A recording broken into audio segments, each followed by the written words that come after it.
ओम शिवा, जय माता दी। क्लास में आप सभी का पुनः स्वागत है।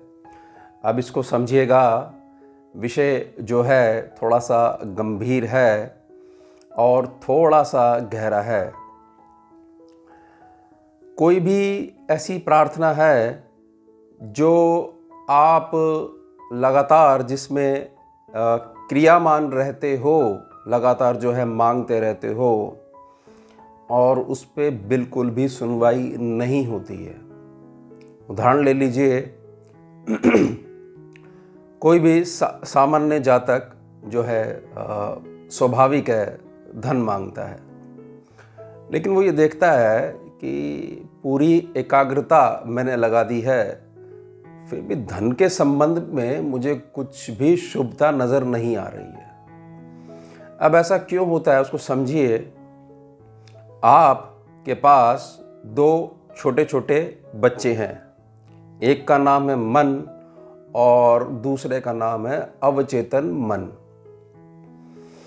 होता क्या है, ये दोनों एक दूसरे से जुड़े हुए होते हैं। अब जो मन जो है वो क्या करता है, वो ये देखता रहता है कि चल क्या रहा है, जो भी घटना है उस पे आपके क्या विचार हैं। जहाँ पर भी आपने अपने हृदय की भावना लगा दी किसी भी विचार के साथ, तो जो मन है वो दूसरे वाले भाई को मैसेज भेज देता है कि बड़े भाई, यहाँ यह जो चीज़ है, इसमें जो ये इमोशन है, यह इमोशन हमारा जो मालिक है यानी कि आप, उसको तो पता है मालिक कौन है, लेकिन आपको अज्ञानता के कारण क्लियर नहीं हो पाता है। तो अवचेतन मन क्या करता है कि ठीक है, अगर ये विचार आया है और यहाँ पर ये इमोशन जुड़ा हुआ है, तो यह चीज़ जीवन में कभी भी प्रकट नहीं होनी चाहिए। आप समाज में कोई ऐसी घटना देखते हैं जहाँ कोई व्यक्ति सिर्फ इसलिए पीछे रह गया क्योंकि उसके पास धन नहीं था। बाकी सब कुछ था, बिल्कुल उत्तम था, लेकिन धन नहीं था। और जिनके पास धन था उन्होंने धन का लाभ उठाते हुए पैसों की ताकत से उस व्यक्ति को दबा दिया।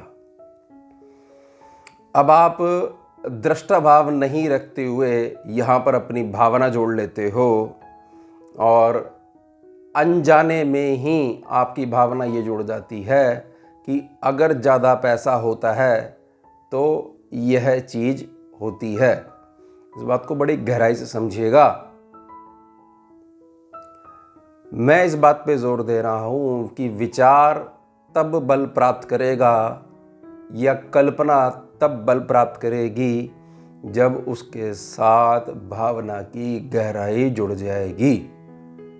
कोई भी विषय है जहाँ आपके विचार ऐसे आए कि क्या करना है, अगर इससे ज़्यादा धन आने लग जाएगा तो हम इंसान नहीं रहेंगे। तो मन ने क्या करा, बड़े भाई को मैसेज भेजा कि देखिए अभी जो स्थिति है, इस स्थिति से ज़्यादा अगर धन बढ़ जाएगा तो हमारे जो स्वामी हैं, हमारे जो मालिक हैं, हमारे जो मास्टर हैं, इनको तकलीफ़ पहुँचेगी। किसी भी सूरत में यह कार्य होने नहीं देना है।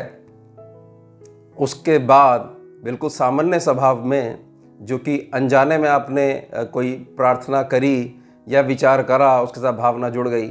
अब आप कितनी भी प्रार्थना कर लो, अगर उन प्रार्थनाओं के साथ जो नई प्रार्थना आप कर रहे हो, मांग रहे हो या कोई उपाय कर रहे हो, वहाँ अगर भावना नहीं जुड़ेगी और अगर जुड़ेगी तो वो भावना उस भावना से ज़्यादा होनी चाहिए जो आपने अनजाने में पैदा कर ली और अवचेतन मन ने अपने कार्य पर लग गया कि ये नहीं होने दूंगा।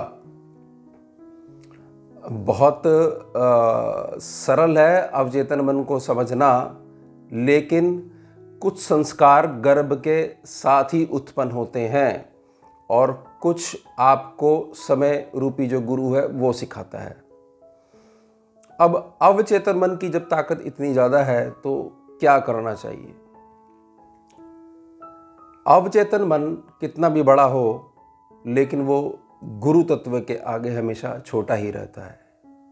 जो भी जातक अगर अपने गुरु तत्व से जुड़ा हुआ है और समर्पण कर देता है और प्रार्थना करता है गुरु तत्व से, तो पिछले सारे रिकॉर्ड्स, जो भी गुरु तत्व से आने वाली प्रेरणा है, मंत्र है, नाम है, उसका लगातार स्मरण करने से पुराने रिकॉर्ड न्यूट्रल हो जाते हैं। या ऐसे समझिए कि जो नई प्रार्थना वर्तमान में जिस चीज़ की आवश्यकता है, ठीक है, हमने अनजाने में उसको पैदा कर लिया और हमें पता ही नहीं है कि ऐसा होता है, लेकिन अब हमें वर्तमान में ज़रूरत है धन की, बहुत ज़्यादा ज़रूरत है, धर्म के लिए ज़रूरत है। तो क्या होगा कि गुरु तत्व बहुत बड़ा होता है, असीम होता है, अनंत होता है। अवचेतन मन की भी एक सीमा है, वो गुरु तत्व से आगे नहीं है, उससे ज़्यादा विस्तृत नहीं है। तो गुरु तत्व आ जाएंगे तो पुराने सारे रिकॉर्ड जो है वो क्लियर हो जाएंगे। और अब अगर सही ढंग से आप चलोगे तो जो आप प्रार्थना करोगे वो आपके लॉजिकल माइंड को ध्यान में रखते हुए क्लियर होना चाहिए ना कि ये चीज़ पॉसिबल कैसे हो पाएगी, एफर्ट्स क्या रहेंगे, बस ये क्लियर होना चाहिए। कल्पना नहीं होनी चाहिए, भावना जुड़ेगी, यानी वो चीज़ थोड़ी सी प्रैक्टिकल बननी जो है दिखाई देनी शुरू हो जाएगी, तो आपको फल मिल जाएगा। अब आपने जब भी प्रार्थना करनी है या जब भी कोई पूरा दिन आप निकालते हो, तो आप ये ध्यान रखिएगा कि आपने लगातार अपने आप को अपने गुरु तत्व से जोड़े रखना है। क्योंकि गुरु तत्व को पता है कि बच्चे ने जानबूझ के ऐसा किया है या अनजाने में ऐसा किया है। जो भी किया है, क्या उसकी ये क्रिया या कर्म उसका जो आने वाला भविष्य है उसके लिए उत्तम है या उत्तम नहीं है। तो गुरु तत्व की कृपा तुरंत ही उस ऊर्जा को न्यूट्रल कर देगी। इस बात को ध्यान से समझिएगा। इसलिए हर जगह अपना इमोशन मत जोड़ा करिए। हर एक इंसान अपना अपना कर्म और प्रारब्ध लेके चलता है, और अगर आप मन और अवचेतन मन की ताकत को नहीं समझते हो तो ब्लॉकेज हो जाती है, और उसके बाद आप लगातार जो है कंप्लेंट करना शुरू कर देते हो अनजाने में कि कुछ नहीं होता है, सब कुछ करके देख लिया। आपके थॉट्स में क्लैरिटी नहीं है, मूल ये है। अब अगले भाग में, अगली क्लास में विषय रहेगा कि जिसके पास कोई भी नहीं है वो घर पर ही बैठकर कैसे गुरु धारण कर सकता है और गुरु तत्व से जुड़ सकता है। गुरु तत्व है, गुरु तत्व शरीर का नाम नहीं है। किसी भी शरीर के माध्यम से या किसी भी जीव के माध्यम से वो आपको संदेश भेजता है, भेज सकता है और भेजता ही रहता है। बस आपको जागृत होना पड़ता है कि हाँ, मैं हर क्षण अपने गुरु तत्व से जुड़ा हुआ हूँ। इन चीज़ों का ध्यान रखिएगा। और इमोशंस की जो बात है, आपको नित्य जो है कोई ना कोई गुरु तत्व का जो मैसेज आपको मिलता है उसको लगातार एक कैसेट प्लेयर की तरह चलाते रहना होगा। तभी जाके बहुत सारी चीज़ें आप समझ पाओगे कि मैनिफेस्ट क्या करना होता है और कैसे करा जाता है, बेसिक स्टेप्स क्या हैं। तभी आगे जाके आप उसको साकार रूप में यानी कि मटेरियलाइज कर पाओगे। मटेरियलाइज प्रोसेस क्या है कि पहले मेरी जो कल्पना थी, मैंने उस कल्पना में भावना जोड़ी, अब मैं कहाँ पहुँच गया, अब मैं पहुँच गया मैनिफेस्टेशन के स्टेप पे। और उसके बाद मैं आगे बढ़ा और वो जो मेरी भावना है अब साकार रूप में आ गई, यानी कि किसी भी तत्व का रूप उसने धारण कर लिया जिसको मैं छू सकता हूँ, महसूस कर सकता हूँ। और जो मेरी भावना थी कि अगर ये अमुक वस्तु या अमुक पदार्थ मेरे पास आ जाए तो मैं ऐसे ऐसे अपना जो है जीवन और अधिक आनंद में व्यतीत कर पाऊंगा।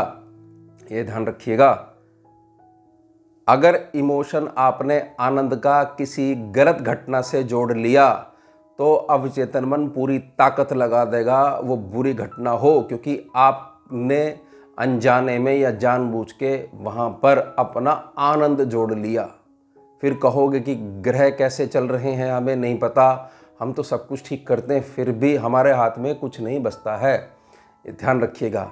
आगे क्लास में जुड़े रहिए। पुराने रिकॉर्ड्स जो हैं वो कैसे जलाए जाते हैं और भी अधिक हम स्टेप्स की तरफ जाएंगे। हम मिलते हैं आपसे अगली क्लास में नए विषय के साथ। जुड़िए और जोड़िए। ओम शिवा, जय माता।